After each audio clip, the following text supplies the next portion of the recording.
format of live broadcast with international guests. Here with me hosting tonight, Andrea Picchielli, member of the Foreign Affairs Department of the Youth Branch of Lega. Good evening, everybody. And Guglielmo Picchi, MP and the former Vice Minister for Foreign Affairs. Hi, everyone. Good evening. Let me introduce our tonight guest, live from Israel, Mr. ELI HAZAN, Foreign Affairs Director of Likud, the party of Prime Minister Benjamin Netanyahu. Mr. HAZAN, good evening and thanks for joining us. Thank you, and thank you for having me.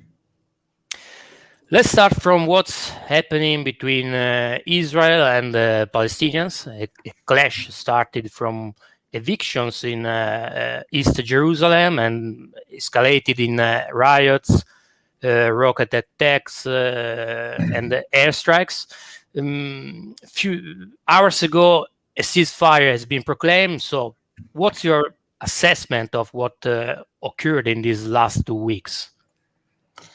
First of all, you have to remember that we have clashes every few years. I mean, it started 100 years ago. And this is, another wave of clash.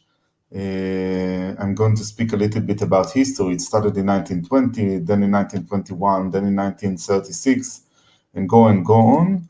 Last time was 2018, and this is, I would say, another round.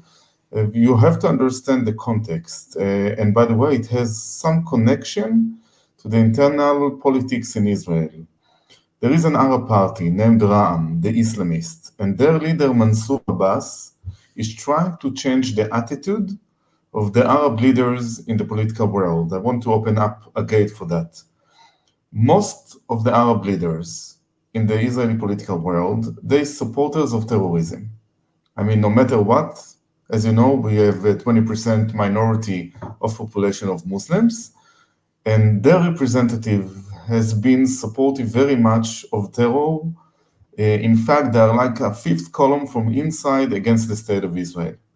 This leader, the name is Mansour Abbas, is the first one to come a few years ago and say, I'm going to change it.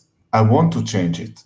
I'm a Palestinian. I have a strong national identity of Palestinian. I'm an Islamist. But with all due respect, I would prefer to promote the civic issues of the Arab society in Israel. More than that, from 2015 to 2019, Prime Minister Netanyahu and his government invested 15 billion shekels in order to integrate the Arab society into the Israeli society. Let me give you a few examples. He opened up new police stations in Arab villages and Arab settlements. We invested a lot in Arab education. And you have to remember that the Arab Israelis, they are the most educated Arabs in the Arab world. It is amazing. We are speaking about health. We are speaking about infrastructure when you speak about transportation. All those issues. Now, Mansour Abbas, as a representative of the Arab, I would say, public, as I told you, he decided to change the attitude. He wanted to join to one of the sides of the Israeli government. I mean, he said that he does not belong to any bloc anymore, and he will join to every bloc, but by accepting, as he calls, achievements for the Arab society. Hamas could not stand it, in a sense that they wanted to stop this process, because Hamas, and again, other Arab MKs is against the integration of the Arab society into the Israeli society because their national identity, their religious identity is very strong. And that's what's happened now. People will speak about Jerusalem. Yes, it happens every few years. When you speak about the Temple Mount, people will speak about Sheikh Jarrah. It has been so many years, so it is only a cause. The real cause is the integration of Ra'am, the same Islamist party, or of Mansour Abbas. By the way, is a very unique person. We really appreciate him. And that is the story in a nutshell. And that's what you had seen in the last days. And we are happy with this ceasefire. For us, it was very important because you have to remember that we don't want to go into Gaza. Our purpose was to dismantle Hamas and that's what we did without any casualties in the Israeli side, while on the Hamas side, they had a lot of casualties, mainly senior commanders of Hamas, and thank God we were able to differentiate between the civic population. Usually we don't hurt the civic population, we don't want to do it. More than that, the Israelis giving treatment to a lot of victims on the Gazan side, but on the other hand, it was very effective. Andrea, Guglielmo, any comments or further questions about this topic? Guglielmo, your phone is. Yeah. Hi, Eli. Of course, I mean the conflict is going on from the 20s, and there are clashes, every now and then. Last time I was in Israel in 2018, it was October or November. I mean, we were the same on the brink of war. I remember I visited the Israeli National Security Council in my capacity as Deputy Foreign Minister. So there's nothing new under the sun of the Middle East and Israel of what happened. Do you think that with this ceasefire, you said on your side, on the Israeli side, I mean, you achieved what you wanted to achieve, that was to dismantle the capabilities of Hamas. What on Hamas side, as we know, I mean, it was more than not a fight against Israel, but was an internal struggle between Hamas and Fatah. So I would like to have your view on these. So what did really Hamas achieve with this ceasefire? First of all, before I'll reply and I'll give you a full answer, you have to remember one thing. They're celebrating victory over us, while, me and you, I'm speaking at my home. After I've been to a coffee shop, I celebrated with my wife. We're celebrating the birthday of my daughter, while they're sitting, in the ruins of the Gaza Strip and celebrating victory. It's so ironic. For Hamas, however, it was a big achievement, and your question is very good because they have an internal fight against Fatah, against the PLO, and for them, they branded themselves as the defensive of Jerusalem. They defended Jerusalem, and in fact, they want to take the leadership from PLO, from Fatah. More than that, they branded themselves in the Arab world as if they are protectors of Jerusalem. It's very important for them. Another very interesting issue, Iran has been supportive very much to Hamas. For the Iranians, it is a good achievement because Hamas has become the face of the struggle against the state of Israel, against the Zionists, as they call it. And for Hamas, this is a big achievement, regardless of the situation in the field.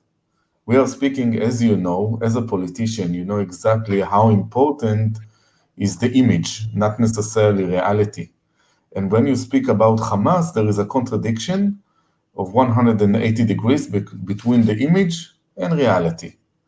But for them, they achieved what they wanted. In reality, they made the life of the people of Gaza much worse. More than that, there are many people in Gaza without home. Unless Israel will intervene, they're going to face humanitarian crisis. And don't worry, we will not let it happen because we are taking care about the civic population in Gaza. We did it even after protective edge, sending materials, sending goods and food and things like that to the people of Gaza. And ironically speaking, we are giving the electricity to the Gaza Strip because they don't have infrastructure. Every time they had the opportunity, I'm speaking about Hamas, every time they had the opportunity to build, civic infrastructure, they used to take the money and invested on terror. So right now, Israel is, supplying the electricity. Ironically speaking, in about 2 years ago, the PLO, Fatah, asked from Israel to stop electricity to Gaza. And right after that, they blamed us of stopping the electricity to Gaza. And this is the ironic situation right now in the area.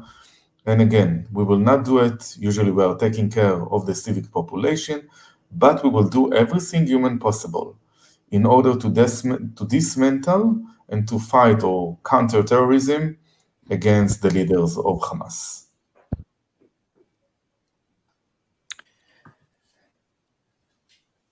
Andrea, do you want to add something? Yeah, I would like to ask something to Mr. Hazan. Good evening, Eli. You were speaking about the role of Iran and, of course, the connection between Iran and Hamas. But now there is another state that, with its leader, has taken a really strong position against Israel, and I'm speaking about Turkey. The president of Turkey, Erdogan, is taking advantage of the escalation between Israel and Hamas to present himself as an Islamic leader and score political position at his own, especially. So what do you think that Turkey has done in this situation and in this escalation between Israel and Hamas? First of all, you have to remember, Erdogan, since he rose to power in 2002, he has been a big supporter of Hamas. Let's go back to the basic assumption. He wants to renew the Ottoman Empire. And by the way, he does it not only against Israel, but he does a lot of actions against Europe. The difference is that, you're Europeans, you're Westerners, usually you don't use violence, and he understands it. You use violence in, not directly, but in other means. In Israel, for him, it's very simple. First of all, he hates us. He's anti-Semite. You should listen to his, declarations all over again, and it does not start it now. I mean, it has been many years from now. He has been very supportive to Hamas by financing Hamas, by declaring support for Hamas, by sometimes moderating between Hamas and Iran. And I think the most important thing is to present Hamas as the leaders of the Palestinians.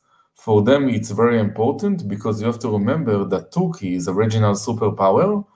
And more than that, don't forget that during the Obama's administration, Erdogan had a good connection to Obama.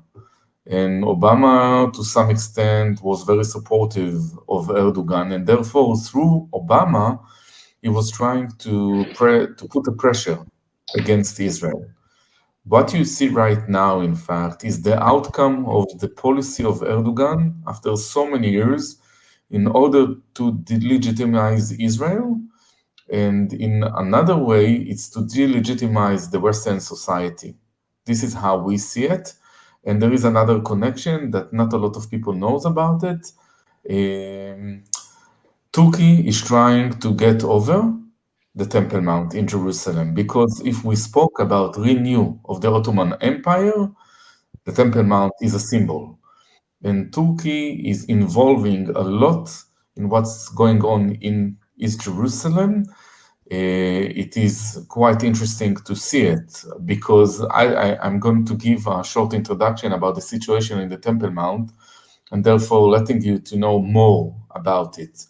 In 1967, when we liberated East Jerusalem as Jews, as the state of Israel, it was a very controversial decision of Moshe Dayan, the former Minister of Defense. He decided that the Muslim Waqf will control on the Temple Mount. And in the last 30 years, there is a revision in the Israeli society about it. We don't want to let them anymore control the Temple Mount because we believe in the freedom of religion. We believe that every person in the world must have the access, the approach to the mountain. If you're a Christian believer and you want to pray in the Temple Mount, you will have this basic right. If you're a Jew, it's the same. If you're a Muslim, it's the same. Now, in 1994, when we signed the peace treaty with Jordan, we gave Jordan a status in the Temple Mount. Morocco has a status as well, especially after the last peace agreement. And what Erdogan is trying to do, was to get more power in the Temple Mount. By the way, it is a very interesting story because Arab, I would say, sources, I don't want to mention names in order not to put them, in embarrassment, they told us 3 years ago, 4 years ago, pay attention to Erdogan. He's trying to get more power in the Temple Mount. He's trying to delegitimize you in the Temple Mount. And Andrea, if you ask about the connection, Hamas, in fact, is the soldiers of Erdogan in order to get more power in the Temple Mount, in order to brand himself as the leader of the Muslim world. That is the connection. And by the way, this is why the connection among the Israelis and UAE, Bahrain, Saudi Arabia, Egypt, and all those moderate states, it's very important. This is why the European Union have a crucial role in the region. As long as the European Union trying to be neutral, sometimes supporting Iran, they have to understand that they are giving more power to Erdogan. More power to Erdogan, it means more power against the European countries. Well, that armed conflict is not the only crisis that Israel is facing just now. Another less tragic but very serious crisis is unfolding as a political stalemate on forming a new majority and a new government, despite 4 elections in just 2 years. Now, both Likud, Netanyahu, and the leader of the opposition, Yair Lapid, are struggling in order to form a coalition government. When and how that crisis could be resolved, in your opinion? I'm not sure we are going to solve it. And let me give you a short introduction, in fact, a long introduction to understand what's happened, why we are not able to resolve or to form a government. And there is one thing, at least for you as Italians, we used to say in the past, if we had, political system in a crisis, it looks like Italian way. And now we are going to replace you, it's going to look like an Israeli way. First of all, in the Knesset, we have 120 seats. In order to form a majority, you need a majority of 61 at least. It is very rare that we are, creating a minority government, although it is an option. It happens in the past only once or twice to a very short period. Now, in general, the right wing doesn't have 61. And in fact, it's not the right and left. It's Bibi bloc or the anti-Bibi bloc. Not one of the sides is able to get 61 because we have, again, the Arabs. The anti-Bibi bloc, including the Arabs, they have at least 61 MKs who allegedly can support the coalition against Bibi. However, there are some right-wingers votes inside this potential coalition who is against it. You have to understand that according to the Israeli public, if you remember, I spoke about the support of terrorism by the Arab parties. And for many Israelis, the Arab Joint List, this is the first one party out of 2, the next one is Ram, is Mansour Abbas, is not legitimate. That's what happened to Benny Gantz twice before. He had 61, but with those Arab supporters of terrorism, and therefore he was not able to form a coalition. And right now, as long as 2 sides is not able to get the support of the Arabs, no one can get 61. Now, after the 4th election, it is a change. Yair Lapid, leader of the opposition, said, I'm willing to get, the support of this Arab Joint List of those Arabs. But some of the ingredients inside his coalition, his potential coalition, is not willing to be part of it. For them, is giving legitimacy to, supporters of terrorism. And therefore, it's impossible. Now, on the other hand, I was speaking about Mansour Abbas, about Ram, about the Islamists. Netanyahu wanted to get Mansour Abbas as potential partner for the coalition, By the way, if you take the numbers for the Bibi bloc, including Ram, including the Islamist, he has 63. Unfortunately, one right-wing party, the religious Zionists, told Netanyahu, if you are bringing the Islamists, we are not going to be part of your coalition. And that is the situation right now. And yes, this is a stalemate. And unless someone of the sides will get defectors from the other side, I don't see any end, I would say, to this political crisis.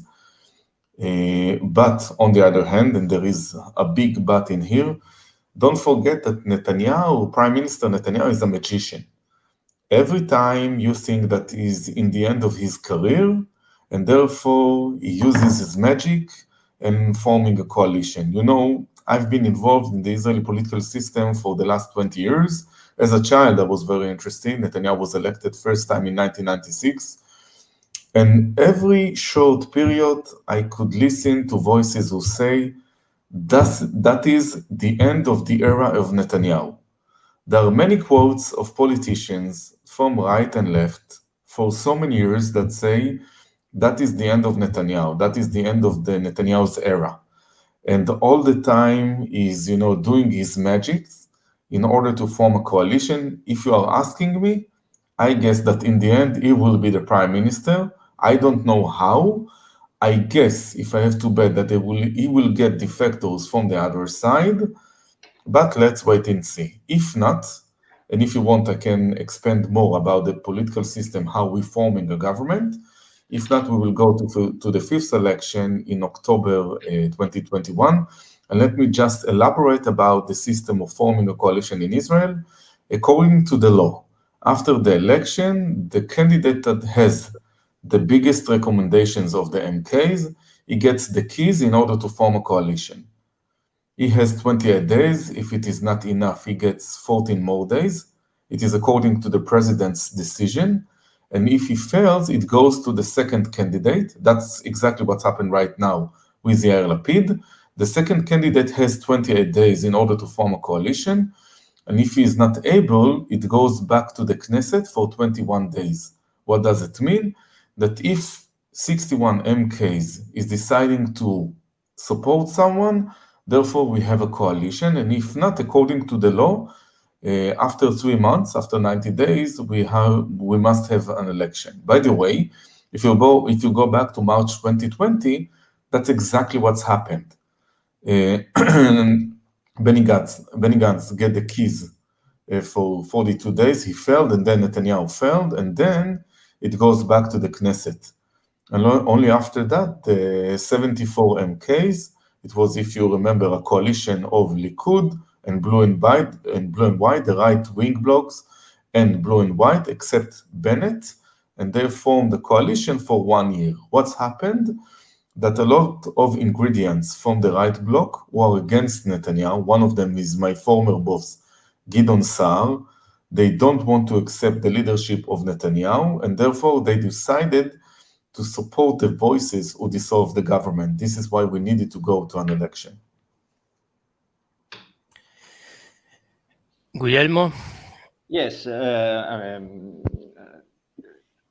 we had two specials with Machiavelli on the Israeli elections, so we have commented a lot. I mean, before and after the elections. So we are so our viewers are following pretty close each time what is going on in the Knesset and the coalition. Do you think that you talk of chances that someone will leave the other bloc and maybe join the Netanyahu bloc? My view would be that how Bibi managed, let's say, the situation with Hamas strengthened him. Do you think that what happened in the last 2 weeks might bring people to leave the other bloc and to join Bibi's bloc? First of all, I want to refer, before I reply to you, I had many interviews in the last 2 weeks mainly by Arabs channels, but not only. I mean, BBC, Sky, and all those channels. And I was asked again and again and again whether Netanyahu led to this crisis because of the political situation. And they were quite sure that he caused it because it serves his political interest. Even Yair Lapid, the leader of the opposition, said so, and many other leftists said so. But today, Benny Gantz doesn't like Netanyahu. He's not going to join to his government in the future. And he said, those are nonsense. I mean, we needed to do this operation because of what Hamas had done. Now, I'm not sure the defectors will join us because of what's happening in Gaza, but because of political reasons. What does it mean? Don't forget that if we go into an election, that most likely that New Hope, Tikva Hadasha of Gideon Sa'ar, is going to lose many votes. They're hardly going to make the threshold. And don't forget that he has 6 MKs, and many of them can lose their job. They don't want to. Even, members of Knesset of Blue and White of Benny Gantz, he has 8 seats. It's going to be very difficult for them to get the same 8 seats. I know about MK. I don't want to mention the name in order not to expose her, that the representation in the Knesset is very important for her. And for me, if she will join Netanyahu, it's going to be very natural. And she's not the only one. Now, we are not speaking about it out loud because we don't want to raise the attention. We are doing a lot of efforts in order to get the support of at least 2 defectors. By the way, formally, Netanyahu don't need them. I mean, if Smotrich, if the religious Zionists would agree, therefore we have a government in 2 minutes. I mean, they need to agree at least to support of Ra'am, foreign case of the Islamists from outside as a minority government. It is very simple, but let's wait and see. I must tell you that defectors in the Israeli political system is not something rare.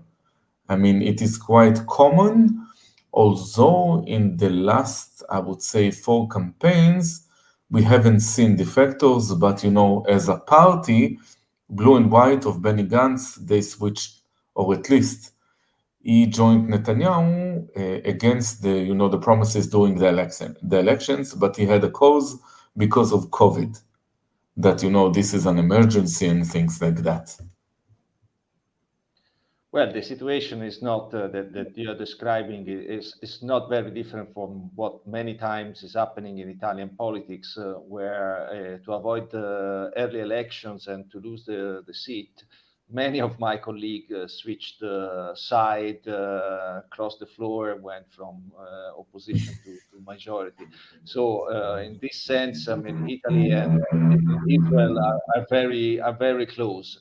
My opinion is that at the end, to avoid elections, whereby some parties will lose massively if they can make it all the threshold the next time, so that the push from some MPs to join Bibi's bloc, is going to be strong. I say that there is a case for having not the 5th election, but a full operating Netanyahu's government. But as you mentioned, let's wait and see. And I know that how parties have to work in order to bring people on their side. So I fully understand. And the confidentiality that we have to keep in order to make it happen. Yeah, first of all, I could see what's happened in Italy when you have a unity government of all the parties, I believe, except Fratelli d'Italia, if I remember correctly. That's correct. And by the way, you are justified. I mean, it is very important. During a crisis, you must create a unity government. You have no other choice, especially in our days. But let me tell you, emphasize one more thing.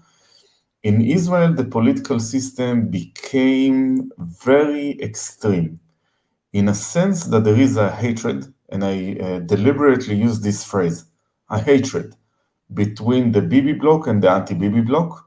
Each one of the sides, and I'm not objective, I'm a big supporter of Netanyahu, each one of the sides think that this is a war, a political war for life and death.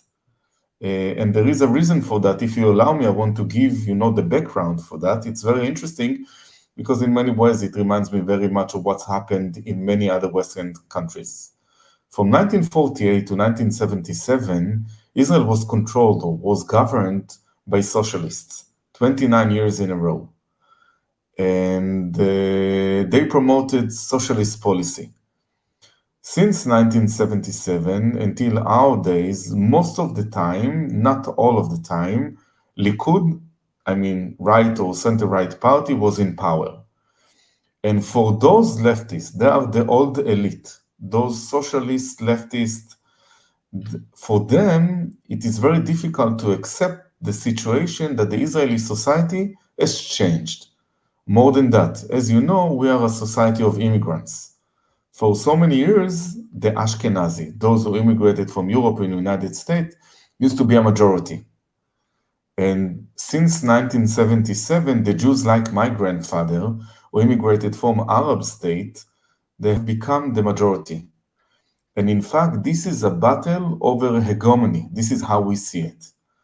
Now, it is very difficult to understand it, but take, for instance, the allegations against Netanyahu. For us, Netanyahu is not guilty. This is a political persecution of the deep state. And I can speak about it hours for hours to prove to you how is it a political persecution about the allegations. All the Bibi supporters believe without any hesitation that he's innocent. This is under persecution. All the anti-Bibi bloc supporters, they believe that he's corrupt. They believe that he's a fascist. They believe that he took democracy. And you have to understand the political system right now in this context. And we are not ready to give up. Politically, we are going to fight as much as needed.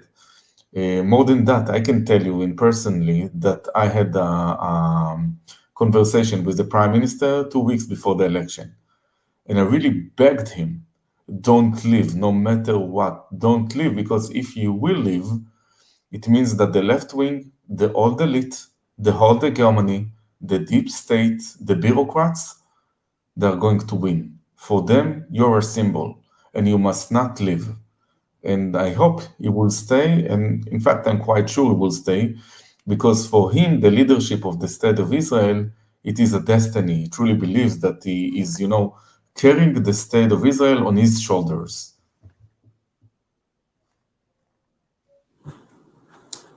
Yes, Ali, I totally agree with your words.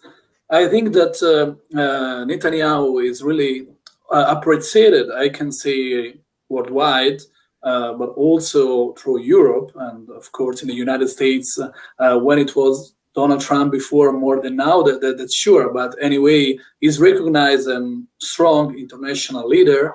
And I think that also the digestion of the vaccination situation make him become also more popular also around Europe, because that was really a great success. You have already skipped maybe it's a strong word, but you have for sure a better situation than by us in Europe. And so the policy of the vaccination of Israel was really still being a really great success. And I see that with the vaccination also Israel has made his relation with some of European countries stronger. I'm thinking, for example, about Austria. The Prime Minister Kurz has showed really his strong alliance to Israel. And I remember that he said very important words that often, unfortunately, are not shared even here in Europe.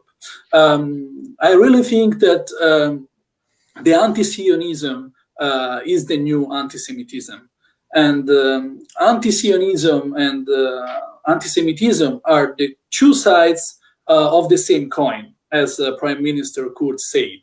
So I would like to know from you, starting by this declaration, what are your relation with European parties, starting, of course, with Premier Kurz, but then you can do like a general overview. Yeah, exactly. So, thank you. First of all, in general, I want to speak in two different, I would say, paths. Let's speak in the beginning about policy of Netanyahu, and then I will speak about Likud in general. You have to remember that Netanyahu is the chairman of Likud, but first and foremost, he's the prime minister of Israel. What Netanyahu had done, and this is part of his popularity, it changed the destiny of the state of Israel when you speak about international relations. You have to remember that when he came back to power in 2009, Israel was not acceptable by many countries in the world. You could see it. And what Netanyahu had done, we call it the revolution. For instance, he went back to Africa. Many African countries that were against Israel, Netanyahu connected with them, created connections, good connections, utilized, the Israeli knowledge, the Israeli capabilities, the Israeli high-tech, the Israeli agriculture for their sake, for their development. And it is not only Africa. Take Russia, for instance. Take China, for instance. Take Argentina, Colombia. Again, many countries that were objecting Israel in the past has become good friends of ours. This is Netanyahu's revolution. By the way, Italy is playing a very important role, specifically Salvini. And I'm going to speak about Lega immediately. And I want to express in this, chance, my gratitude to the MPs of Lega. We saw what you did in the parliament this week, and I cannot tell you how grateful we are for you. This is one thing. Now let's speak about Likud. I was appointed by Prime Minister Netanyahu in 2014.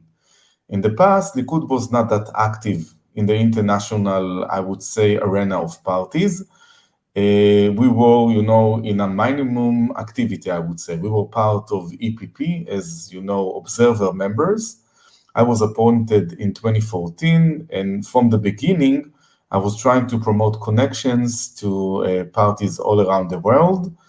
I brought Likud to be a member of ECR in 2016. And by the way, this is why we are in connection with Fratelli d'Italia, because they joined ECR later. We did not control in this process. Lega is more close to us when you speak about ideology and when you speak about views, political views. We are more affiliated with you rather with Fratelli d'Italia. But I brought Likud to be a member of ECR. It was my personal activity. I was able to convince the Prime Minister how important is it. And after we joined the ECR, we joined the IDU, International Democrat Union. This is an umbrella organization of center-right parties all around the world. But I must tell you frankly, I was looking to any connection of any party all around the world to Likud in order to promote three things. First of all, to defend the state of Israel. Second, to brand Likud and Prime Minister Netanyahu. And third, to promote free market policy. In Germany, for instance, we are a sister party of CDU. We have a good and strong connection to CDU. In Austria, we are connected to OVP. They are part of EPP. But in general, we were looking for parties all around the world who are promoting those values. And that's what we did in Europe. Most of our activity is in Europe because you have to remember that Europe is, I would say, the most close continent to Israel when you speak about culture, when you speak about economy. You are the largest partners, economic partners of Israel.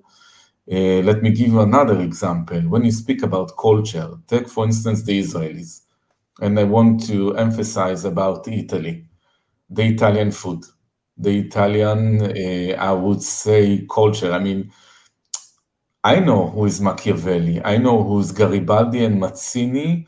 For us, is quite natural. By the way, if you want to know, Zev Jabotinsky, the founding father of our movement, he formed our movement in 1923 and 1925. He used to study in Rome in the end of the 19th century and the beginning of the 20th century. And he saw the Italians, as you know, as the model.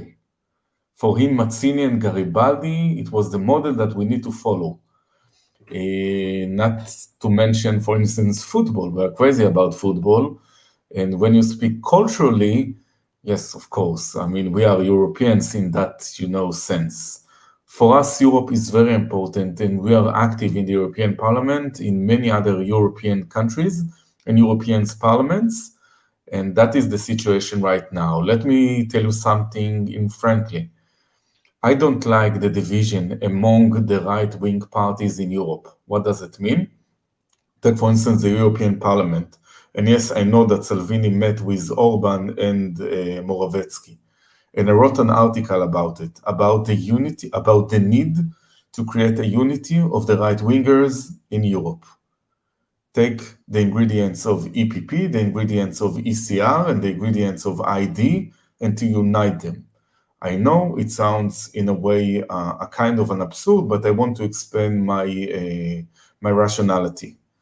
Look, the right wing is the majority right now in the European Parliament, but because we are divided, we don't have a majority when you speak about ideology. That's the situation in many fields. And only if we will unite one with each other, and I'm speaking about the European Parliament, I'm not speaking about local parliaments. It would be the only way that we can achieve victory, ideological victory, and that's what I'm trying to do. I'm trying to unite more and more forces from the right wing behind the scenes in order to get it. And by the way, you are, as Lega members, you are part of the right wing, Italian right wing. You cannot defeat the left wing if you will not unite with other parties in order to create a right wing bloc. In fact, you don't have an option. I mean, I want Salvini to be the prime minister of Italy, but he needs to do it only if he will get unity with other right-wing parties. Correct me if I'm wrong. And by the way, I'm following the polls in Italy. I'm following the polls all over the world because, as I told you, for me, right-wing parties is extremely important.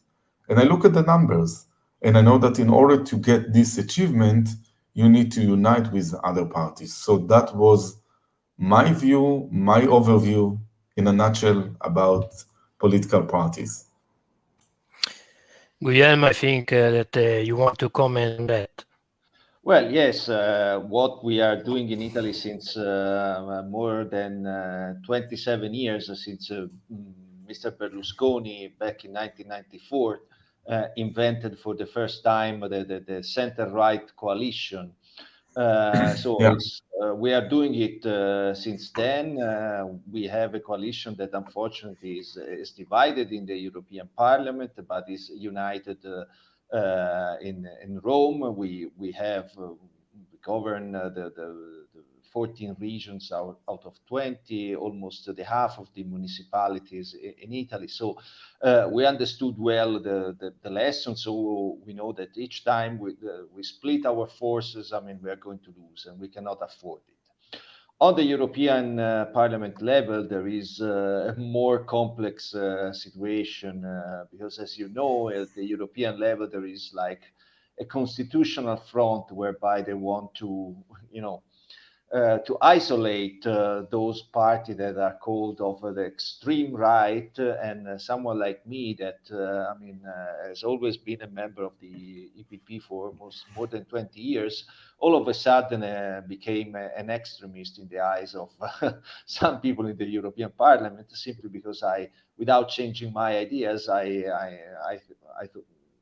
joined Lega. So we are doing that. The point that you raised that to comment that Likud was previous to your appointment not that much active is the sort of mistake that the right-wing parties all over Europe, all over the world are doing always. They tend to isolate and not to interact as the left-wingers are doing. Left-wingers brought their networks, they have a global agenda, they unite and they fight and they push, in the international organization, in the media, everywhere. Of course. They bring forward so your move was very smart.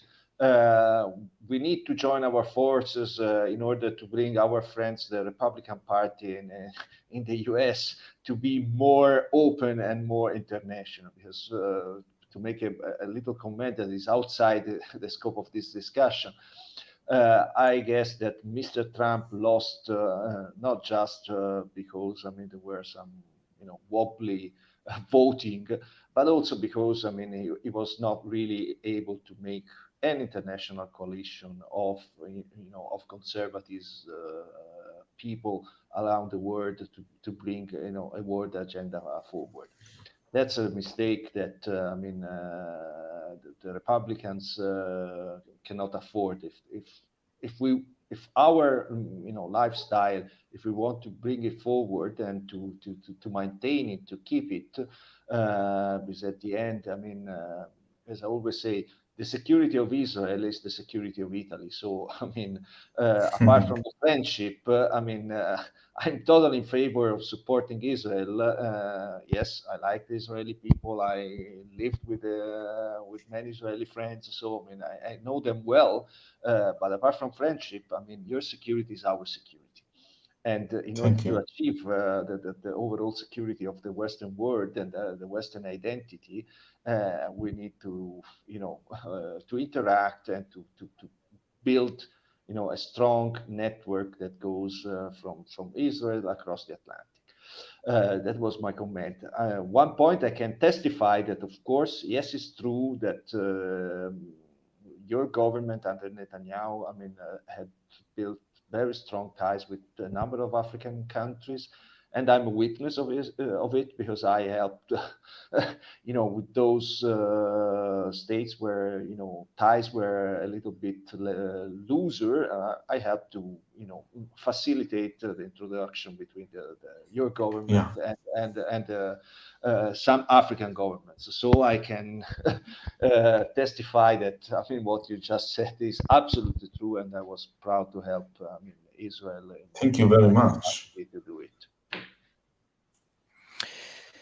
So, a question from our viewers. A very present issue in the Western world, I think, to USA with all the clashes on the problem of women's bathrooms, dressing rooms, and sport, but also to Italy is pending a proposal for enshrining the gender theory into our law and punish with dissent. A very present issue is the transgender agenda, ideological agenda. What's the position of Likud about it? First of all, I don't know if you know, but we don't separate state from religion. For so many years, homosexuality was a kind of a taboo. I mean, until 1980, it was illegal to have homosexual relations in Israel. It doesn't mean that you were arrested, but it was illegal. And then we promoted laws that it's legal. And there is a shift even in the right wing right now. For instance, one of our senior ministers, Amir Ohana, is the Minister of Internal Security, is homosexual. In general, we are very conservative about it. And my party is promoting a policy that very much, if you remember the policy of Bill Clinton, don't ask, don't tell. This is your business, none of my business. You can do whatever you want about your sexual preference. Now, my party is not united when you speak about those kind of issues. I mean, we are more conservative. And don't forget, this is a dispute in Israel itself, even in the right wing. If you ask me personally, I'm strongly a strong believer in don't ask, don't tell policy, because I believe it is explosive. It can divide societies. And sometimes you need, to put it behind the table in order to get more important things. On one hand, unity is very important. On the other hand, rights of sexual preference is very important. And therefore, I'm looking to find the golden path. Don't ask, don't tell. It's your business and your only business. Now, for leftists in Israel, I'm a heretic. How come you say so? How come? And then I'm saying, with all due respect, you have two extreme sides, and therefore you must find a bridge. How do you do it? not by explosives, by dialogue. So we are approaching the end of our tonight talk. I don't know if Guglielmo or Andrea want to add something. Yes, I have one nasty question for you, a final one, going back to the original theme, so the war with Hamas and the ceasefire. Many expert or media commentators, pundits, so are saying that until Israel sits down to negotiate with Hamas, that it's not going to be solved the situation in Gaza. Of course, because we both, so not just you, but also me, that Hamas is a terrorist organization, is a little bit difficult, let's say, to accept this point of view. But Israeli people are very pragmatic. So when the business needs to be done, you sit down and you discuss. So for the ceasefire, I mean, it was negotiated, although with the Egyptian mediation, but anyway, it was solved. How, I mean, yourself or the Likud is taking these comments that sooner or later you have to negotiate with Hamas to solve the, let's say, for good, the situation? First of all, let's speak about the infrastructure of your question. As you know, we pulled out completely of Gaza, completely in 2005. We uprooted 10,000 Israeli residents. We took out completely the IDF and did until the last centimeter of the international border. You need to ask this question, not us. You need to ask this question, Hamas, because the Europeans must understand Hamas is not a European entity, is not a Western entity. It's a radical Islamist movement. If you, for instance, read the Hamas charter, they call to annihilation of the State of Israel. By the way, if you look back in history, I know only one entity who called for that. It was the Nazi movement. Hamas doesn't want any negotiation with Israel. In fact, it doesn't need to shoot.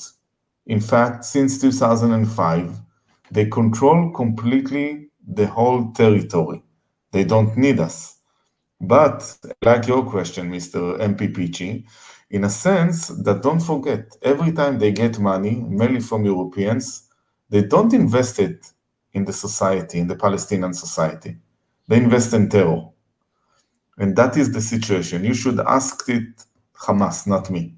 We are willing to any negotiation with everyone. Israel is seeking for peace. That's what we are doing for so many years. And by the way, look at it in historical perspective. Every time we had a good offer for peace, we said yes, with Jordan, with Egypt, with the Palestinians. And that's the issue. So I would like to thank all the people watching, my co-host Andrea Picchielli and Guglielmo Picchi, and especially our really appreciated guest ELI HAZAN, Mr. ELI HAZAN. Eli, thank you very much for the time you have devoted to us. I would like to say thank you and good luck. What you're doing is extremely important. I would say your think tank is extremely important because people must understand the left wing is very strong, not because of ideology, but because of brainwashing, like think tanks and things like that. And what you are doing is the opposite, to bring the right wing ideology for the public. So good luck from the bottom of my heart, and thank you for having me. Thank you again, and thanks everyone for watching, and good night. Good night.